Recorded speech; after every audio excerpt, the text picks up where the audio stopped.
अस्सलाम वालेकुम। तो जनाब आज मैं दोबारा से हाजिर हूँ आपके सामने एक नई वीडियो के साथ, जबकि आज का टॉपिक बहुत ही इंटरेस्टिंग है।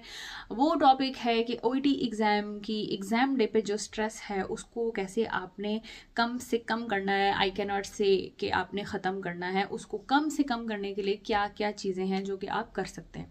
तो मैं आपके साथ शेयर करूँगी अपने पॉइंट्स जो मैंने एग्ज़ाम के डे पे किए थे। जैसे कि मैंने 2 दफ़ा किया है ओईटी, और पहली दफ़ा मैंने क्या किया और दूसरी दफ़ा मैंने क्या किया, दोनों में क्या डिफरेंस था, और कुछ मेरी फ्रेंड्स के जो है ना वो एक्सपीरियंस हैं वो भी मैं आपके साथ शेयर करूँ। सबसे पहली चीज़ जो है ना वो तो ये है कि जिस दिन आपका ओईटी का एग्ज़ाम है उससे एक रात पहले आपने अच्छी सी नींद लेनी है। अच्छी सी नींद से मतलब है 6 से 8 घंटे की नींद है।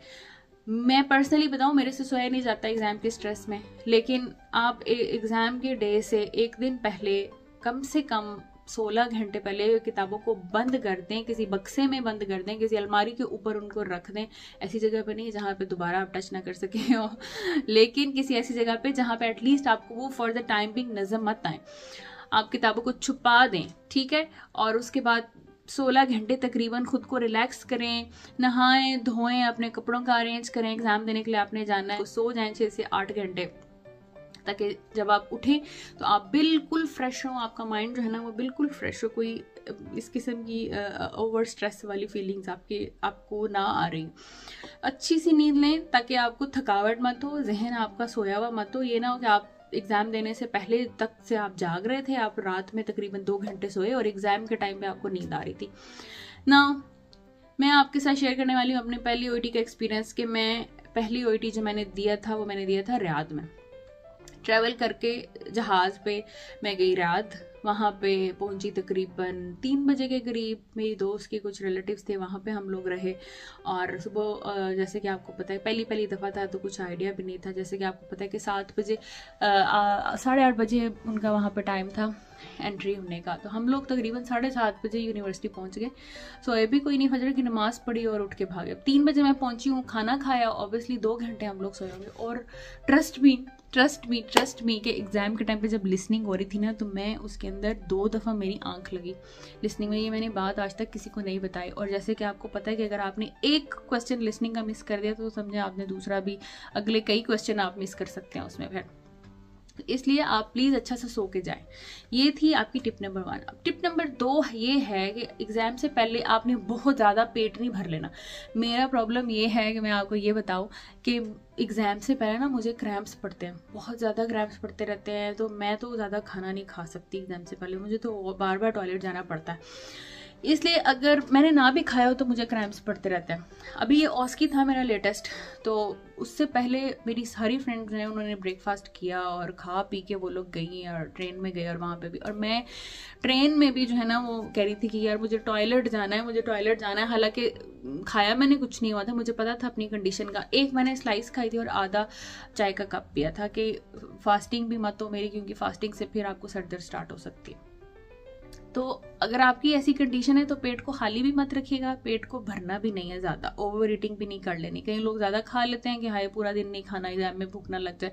नहीं लगती भाई, एग्जाम के टाइम पे किसी को ना भूख की ख्याल आता है ना ही प्यास का ख्याल आता है। बस सबको टाइम मैनेजमेंट का पड़ा होता है कि टाइम खत्म हो, ये भाग रहा है जो इसको हम पकड़े और इसके साथ मैनेज कर लें।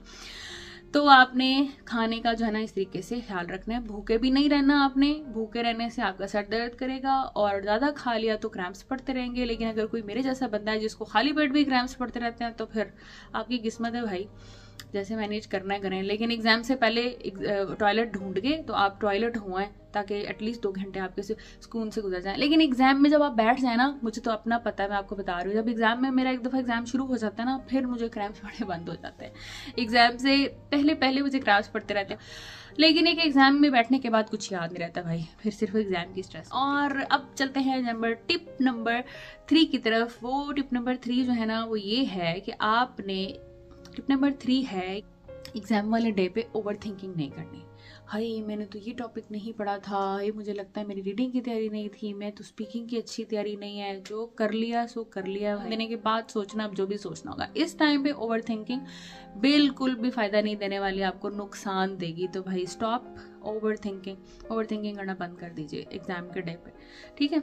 और अब चलते हैं हम टिप नंबर 4 की तरफ। एग्जाम के डे पे कॉन्फिडेंट रहना है। आप वहाँ पे जाएंगे ना, आपको डिफरेंट प्रोफेशन के लोग भी मिल सकते हैं, डॉक्टर भी मिल सकते हैं, न्यूट्रिशनिस्ट भी मिल सकते हैं, फिजियोथेरेपिस्ट भी मिल सकते हैं। हो सकता है कि वो आपसे जब आप उनको एक दूसरे से बात करते हुए देखें तो इंग्लिश में बात करें और आप कहें यार मेरी तो इंग्लिश की स्पीकिंग कितनी अच्छी नहीं है, या आप उनको बड़ी बड़ी किताबों के साथ देखें कि अभी भी बैठ के पढ़ रहे हैं और आपके ये तो अभी भी पढ़ रहे हैं और मैंने तो पढ़ना छोड़ दिया। ऐसा कुछ भी नहीं है। जो आपने कर लिया है वही आपकी तैयारी है। At the nick of the time OET कोई ऐसा पर्चा तो है नहीं ना कि आउट ऑफ द सिलेबस कोई चीज़ आने वाली है। भाई आपकी तैयारी है, आपकी बस वही उसके हिसाब से आपने एग्जाम जो है ना वो हल करना है और उसी टाइम पता चलेगा। उससे पहले किसी को कुछ नहीं पता चल सकता, ना ही कोई प्रॉपर कोर्स है उसका कि ये कोर्स है इसके अंदर से पेपर आना है। बस अल्लाह पे छोड़ दें। अब तो कॉन्फिडेंट रहें, इंशाअल्लाह ताला अपने ऊपर यकीन रखें, अल्लाह ताला पे यकीन रखें और आप कर लेंगे। तो अब चलते हैं मेरी फाइनल टिप की तरफ, जो कि है आज की टॉप टिप, और वो है मेरा वजीफा। मैं वजीफे करती थी, वजीफा करके गई थी OET जब मैंने दूसरी दफा दिया था। जो लोग रिलीजियसली बीइंग अ मुस्लिम तो ज़ाहिर है मैं उसको वजीफा और हमारे रिलीजन की जो भी चीज़ें सब लोग ही करते हैं कुछ ना कुछ। अब आप अपने अपना देख लें आप लोगों के क्या वो है बिलीव्स हैं, सुपरस्टिशियस चीज़ें होती हैं कुछ, उनको भी जैसे वो कहते हैं कुछ लोग एग्जाम देने से पहले कोई सफ़ेद चीज़ खा के निकलो, फिर कुछ कहते हैं कि ध्यान रखो कि आपका राइट पाँव जो है वो दरवाजे के अंदर आपने एंटर करना है पहले, और इस तरह की छोटी छोटी चीज़ें। तो मेरे पास कुछ पढ़ाई वाली चीज़ें थी, तो मैं अपनी किताबों की बजाय वो पढ़ाई वाली चीज़ें पढ़ रही थी दिल में। और जो ट्रैवल किया उसमें भी मैं वो चीज़ें पढ़ती रही, एग्ज़ाम देने के बाद भी, एग्ज़ाम से पहले भी। जब रीडिंग का पेपर आता था तो वो चीज़ें पढ़ के अपने पेपर के ऊपर फूंक के फिर पेपर खोला जैसे कि मैजिक हो जाएगा। एनीवेज, ये ट्रस्ट है आपका, ये बिलीव्स हैं। अगर ये चीज़ें करके आपको सुकून मिलता है, आपको तसल्ली मिलती है, तो ज़रूर करें भाई, ज़रूर करें। और फिर कुछ ने मुझे कोई वजीफ़ा, मेरी अम्मी अल्लाह ताला उनको जन्नत नसीब करे, उन्होंने मुझे कहा बताया कुछ वजीफ़ा पढ़ने के लिए कि रिजल्ट आने तक जो है ना ये वजीफ़ा करते रहना है आपने डेली। वो भी मैंने किया।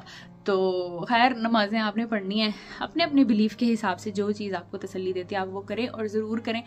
अपने आप को सेटिस्फाई करने के लिए आपको जो करना है करें भाई, उसके कोई प्रॉब्लम नहीं है। मेरा जब CBT था तब भी मैंने बहुत वजीफ़े किए थे, मेरा OSCE था, मैंने तब भी वही वजीफ़े किए थे। तब तो खैर अल्लाह ताला जन्नत नसीब करे, मेरी अम्मी की डेथ हो गई है, जो उन्होंने मुझे तब वजीफ़ा बताया था मैंने वही वजीफ़ा जो है ना OSCE की दफ़ा भी यूज़ किया दोबारा से। मतलब मेरे जो उन्होंने बताया था, मैंने कहा इंशाल्लाह तब भी काम आया था, ये मेरे अब भी काम आएगा। तो वजीफ़ा है मेरी टॉप टिप। आपको अगर कोई पता है तो ज़रूर करें, अगर नहीं पता तो आप मुझसे इंस्टाग्राम पे कांटेक्ट करें, मैं आपको अपना वजीफ़ा बताऊंगी मैंने जो वजीफ़ा किया था। इंशाल्लाह ताला आप लोग कर लेंगे। जो आपको डिमोटिवेट करते हैं उनसे बच के निकलें, ताकि जो है ना आपको नेगेटिव वाइब्स मत आए, पॉजिटिव वाइब्स के साथ रहे और जाके एग्जाम दें, इंशाल्लाह ताला हो जाएगा। तो ये थी आज की एक छोटी सी मेरे एक्सपीरियंस बेस्ड वीडियो। जो लोग मुझसे पूछते हैं कि OET के डे पे ऑब्वियसली एग्जाम का स्ट्रेस बहुत ज़्यादा होता है, टाइम मैनेजमेंट बेसिकली जो है ना वो ज़्यादा होती है। मैं आपसे अपनी नेक्स्ट वीडियो शेयर करूँगी जिसमें मैं आपको ये बताऊँगी कि एग्ज़ाम जो होता है, एग्ज़ाम सेंटर वो कैसा होता है, किस तरह से होता है। तो इंशाल्लाह ताला soon I am going to make a video on that and I will discuss with you. तो आपसे मिलेंगे इंशाल्लाह ताला नेक्स्ट वीडियो में। तब तक के लिए अल्लाह हाफिज़, टेक केयर, बाय बाय।